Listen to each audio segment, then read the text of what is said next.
Hello, today we're talking about the book How We Got to Now and by Stephen Johnson. We're going to talk about 3 chapters from that book, Time, Light, and Clean. And we're going to start off with the chapter Time. So, yeah. Okay, so the chapter Time was about how there were so many advances in clock technology, and how we first started off with the pendulum clock, and then the quartz clock, and then the atomic clock. So one of the things I found really interesting about this chapter was how the day used to be divided into a series of activities instead of like 15 minutes, and the daily schedule is so unregulated. So like instead of saying, okay, I'll meet you in 15 minutes, you'd be like, okay, I'll meet you there and the time it takes to like milk a cow or like to go buy something like that. So it was just interesting how unregulated it was and how we rely so much on like our schedules and being on time everywhere, and it just wasn't like that.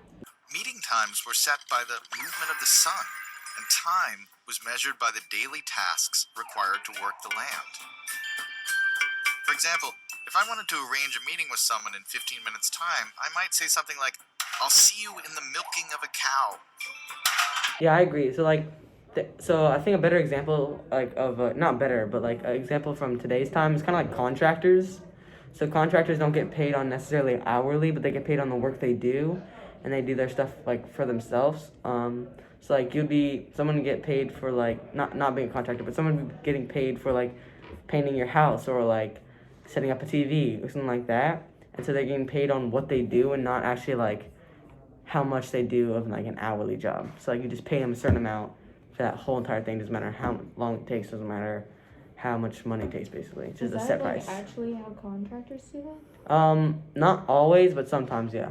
Like contractors don't have like a time. Like they're not like pay? Yeah, they're not like they're not on payroll. They're not like an employee. They're just their own business and like themselves, and they do what they want basically, and they do what time they want to be places and stuff like that. So it sort of connects to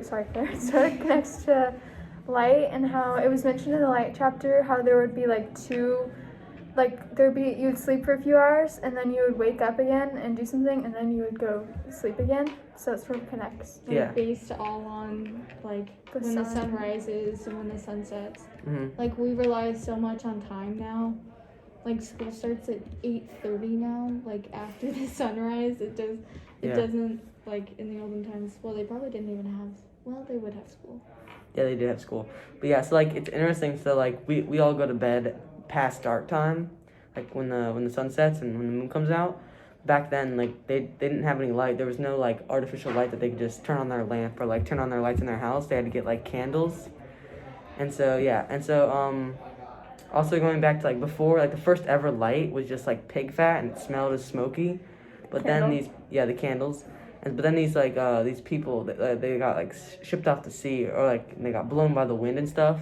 And they actually like found this insane animal called the sperm whale, as you guys know today. And they found in this substance back home that how there's like this white substance, it's called spermaceti. And it actually created like a oil for candles that was very white. The wick was, or like the light itself was very white and it didn't smoke a lot, didn't smell. So that was cool how that was like the first like really big invention of light and such. It was interesting how like important light was, how all these sailors used to risk their lives to go and kill like the whales, and how so many people died just to get this good clean light so they didn't have to use different sources. Yeah. Yeah, in the olden days you could die from literally anything, even like contaminated water supplies. Like before Ellis Cheesebro came or after he inserted sewer lines in Chicago, all of that polluted water, like pollution and waste was put into Lake Michigan and the Chicago River, which was their main like water source, and it just spread diseases.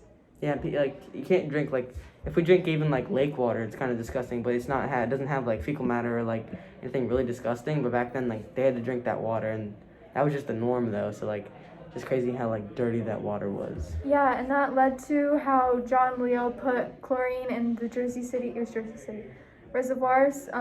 So that was really interesting how like he chlorinated that water and took such a risk. It's like he was told not to do it by like everybody, the government, how like it could kill people because like too much of chlorine was actually like deadly. Yeah, but it was interesting how like after he chlorinated the water and people figured out that it was safe, it led to like swimming pools and swimming becoming more of a thing. And then it led to this whole like new thing that you wouldn't expect, and it led to how women's fashion changed and how like swimsuits and everything, more skin was shown, and you just wouldn't connect the dots between women's fashion and chlorination of water. Yeah, like dirty water to all the way to even Clorox wipes, even to like she said, like women's fashion. Yeah. So that's just 3 chapters of Steven Johnson's book, How We Got to Now. They were personally like our favorites, but Yeah. we liked clean. We liked clean a lot. We also liked light and time. I liked time a lot, but then one that we didn't cover that we also really liked is we liked cold. So those were the ones that were our favorites, but it's so interesting how many like connections there are in between all the chapters, how Steven Johnson's able to just mention things from different chapters because it all just sort of ties together. So thank you so much for joining us for this little video. I hope you learned more about innovations that were overlooked, and I highly recommend for you to pick up Steven Johnson's book, How We Got to Now, or any other book he's written. He was a good writer.